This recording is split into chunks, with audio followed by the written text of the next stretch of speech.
9'a yatmışam enem garnynda. Göz açıp dünýäge düşen günlerim. 4 ayakta gezdim enem elinne. 8 ayda hem gülüşen günlerim. Birimde bilmedim ýagşy ýamany, ikimde tanıdım aty enäni.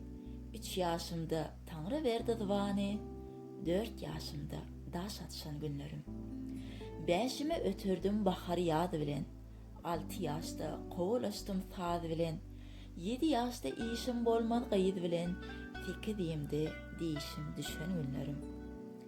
9 ýymda berdim Taňry salamy, 10'ymda boynumda hakyň kelamy, 11'imde tuttum döwet galamy, okuýup maňy saçan günlerim. 12'imden gittim 13 ýaşyma, 14'ümde eser ordu başyma, 15'imde gyýyzlar ýerdi düýşimi, 16'ymda gaýnap joşan günlerim. 20'imde mestan gezerdim, 25'de ganym okun düzerdim, 30'ymda atlar minip gezerdim, 35'de tersi öşen günlerim.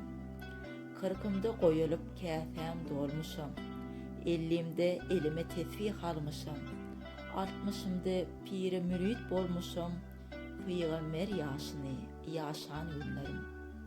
70'imde ağrı indi dyýdyma, 80'imde gowar indi gözüme, 90'ymda huş galmady özüme, akyl huşdan jyda düşen günlerim.